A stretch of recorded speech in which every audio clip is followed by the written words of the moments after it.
رزق کے سارے خزانے اللہ سبحانہ وتعالی کے پاس ہیں، اور اللہ سبحانہ وتعالی اپنی ساری مخلوق کو رزق دے رہا ہے اور ہر طرح کا رزق دے رہا ہے، اور پھر بھی اس کے خزانوں میں کمی نہیں واقع ہوتی۔ ایک حدیث قدسی میں آتا ہے، اللہ تعالیٰ فرماتے ہیں کہ اے تمام جن و انس، اولین و آخرین، اگر تم سب کے سب ایک چٹیل میدان میں، کھلے میدان میں اکٹھے ہو جاؤ اور پھر سب اپنی حاجات مجھ سے مانگو، اپنی ضروریات مجھ سے طلب کرو، اور میں تم سب کو وہ عطا کروں جو تمہیں چاہیے، تو بھی میرے خزانوں میں اتنی کمی بھی واقع نہیں ہوتی جتنی سوئی کو سمندر میں ڈالنے سے واقع ہوتی ہے۔ جہاں تک رزق کا تعلق ہے تو اس سلسلے میں یہ یاد رہے کہ رزق کا تنگ کرنا اور کشادہ کرنا یہ صرف اللہ سبحانہ وتعالیٰ کے ہاتھ میں ہے۔ وہ جس کو چاہتا ہے زیادہ دیتا ہے، جس کو چاہتا ہے کم دیتا ہے۔ قرآن مجید میں اللہ تعالیٰ فرماتے ہیں واللہ یرزق من یشاء بغیر حساب، اللہ جس کو چاہتا ہے بے حساب رزق عطا کرتا ہے، اور پھر اگر وہ کسی کو زیادہ نہیں دیتا، اس پر رزق تنگ کر دیتا ہے، تو بھی اس میں اس کی اپنی حکمت اور مصلحت کار فرما ہوتی ہے۔ بعض لوگوں کو رزق کی زیادتی نقصان دیتی ہے، اور بعض لوگوں کو رزق کی کمی فتنے اور مشکل میں ڈال دیتی ہے کہ ان کے ایمان جانے کا خطرہ ہوتا ہے۔ اسی طرح بعض کو رزق کی کشادگی اللہ کی یاد سے غافل کر دیتی ہے، یعنی انسان مختلف مزاج کے ہوتے ہیں، تو اللہ تعالیٰ چونکہ بندوں پر مہربان ہے، وہ جانتا ہے کہ کس بندے کے ساتھ اسے کیسا معاملہ کرنا ہے، کسے زیادہ دینا ہے اور کسے کم دینا ہے۔ اس لیے ہمارے معاملے میں اللہ تعالیٰ کا جو بھی فیصلہ ہو اسے بخوشی قبول کر لینا چاہیے، اور اس کے ساتھ ساتھ اس سے اچھی امید رکھنی چاہیے۔ رزق کے سلسلے میں یہ بات بھی یاد رہے کہ اگر کبھی رزق میں تنگی ہو رہی ہو تو ہو سکتا ہے کہ اس تنگی پر صبر کرنے کی وجہ سے انسان کے اتنے درجات بلند ہو جائیں کہ بہت بڑی بڑی نیکیاں بھی اس کے مقابلے میں ہیچ ہوں۔ پھر اسی طرح بعض اوقات انسان کے لیے ناشکری رزق کی تنگی کا ذریعہ بن جاتی ہے، تو اس سے بھی انسان کو پرہیز کرنا چاہیے۔ خواہ انسان کے پاس تھوڑا ہی ہو تو بھی اس پر اللہ تعالیٰ کا شکر ادا کرنا چاہیے، کیونکہ اللہ تعالیٰ کا وعدہ ہے لَإِن شَكَرْتُمْ لَأَزِيدَنَّكُمْ، اگر تم شکر ادا کرو گے تو میں تمہیں اور زیادہ عطا کروں گا۔ کیونکہ ہر انسان جس کے پاس جتنا بھی ہے وہ عموماً کمی کا رونا روتا رہتا ہے۔ اسی لیے ہمیں یہ سکھایا گیا ہے کہ رزق کے معاملے میں ہم یعنی دنیاوی معاملات میں اپنے سے نیچے والوں کو دیکھیں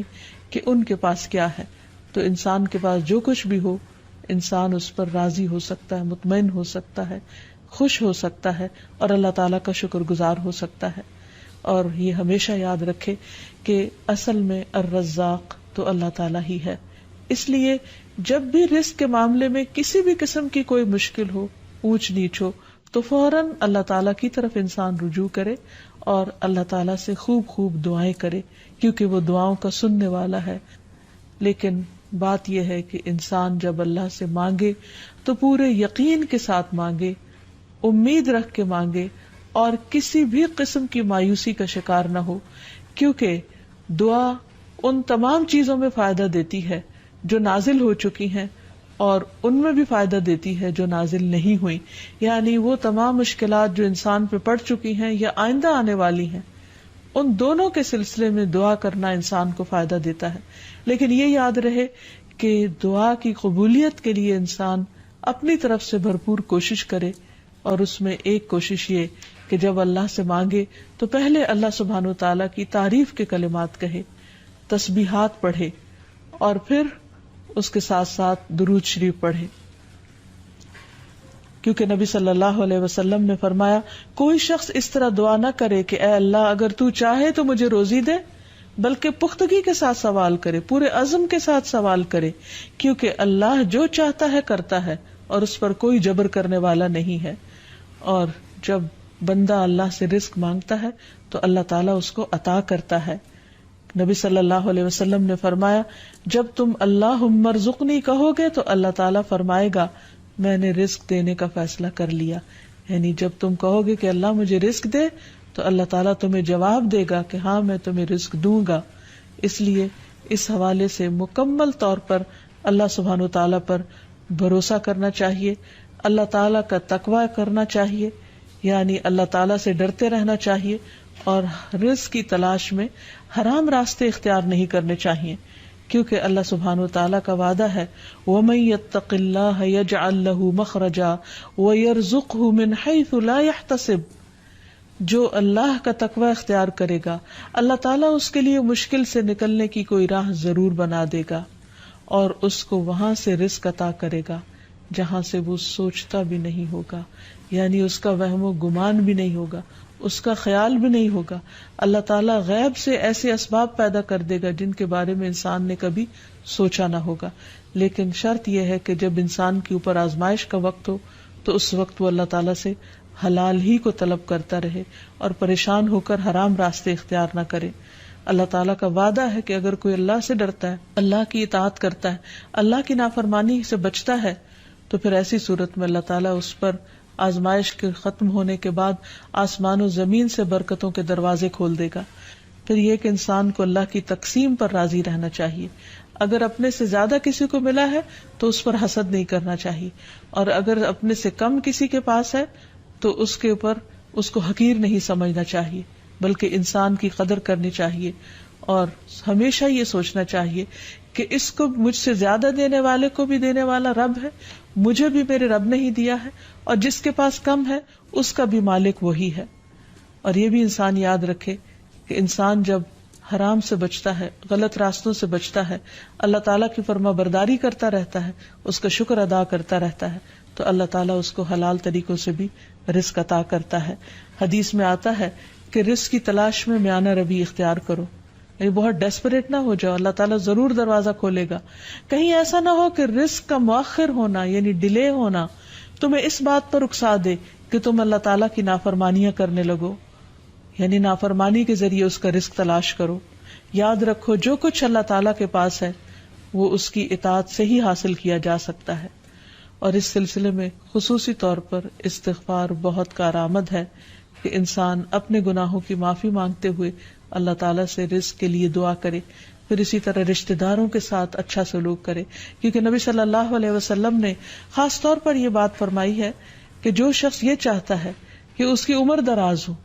اور اس کے رزق میں وسعت ہو تو اسے چاہیے کہ وہ صلہ رحمی کرے، یعنی اپنے رشتہ داروں کے ساتھ اچھا سلوک کرے۔ پھر انسان ہمیشہ یہ یاد رکھے کہ مال دینے سے بڑھتا ہے، صدقہ خیرات مال میں اضافے کا ذریعہ بنتا ہے۔ پھر اسی طرح خرید و فروخت میں سچ بولنا مال میں برکت پیدا کر دیتا ہے، اور جھوٹ مال کی برکت کو اٹھا دیتا ہے۔ اور پھر خاص طور پر انسان رزق کے لیے دعائیں کرتا رہے، کیونکہ سارے خزانے تو اللہ کے پاس ہیں، وہ جب جس کو جتنا چاہے عطا کر سکتا ہے۔ اس کے لیے نبی صلی اللہ علیہ وسلم کی سکھائی ہوئی مسنون دعائیں بہت ہی بہترین ہیں۔ نبی صلی اللہ علیہ وسلم ہر روز صبح فجر کی نماز کے بعد یہ دعا پڑھتے تھے، اللہم انی اسألک علما نافعا ورزقا طیبا وعملا متقبلا، اے اللہ میں تجھ سے علم نافع، طیب رزق یعنی پاکیزہ رزق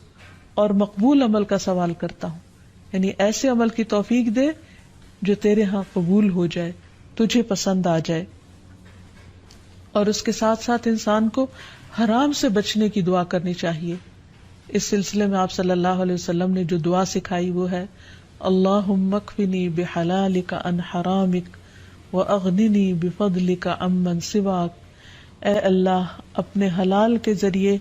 حرام سے میری کفایت فرما، یعنی مجھے اتنا حلال دے کہ مجھے حرام کی ضرورت ہی نہ رہے، اور اپنی مہربانی سے مجھے اپنے علاوہ ہر ایک سے بے نیاز کر دے، یعنی مجھے انسانوں کا محتاج نہ کر، کسی اور کا محتاج نہ کر، صرف اپنے خزانوں سے عطا فرما۔ پھر اسی طرح خاص طور پر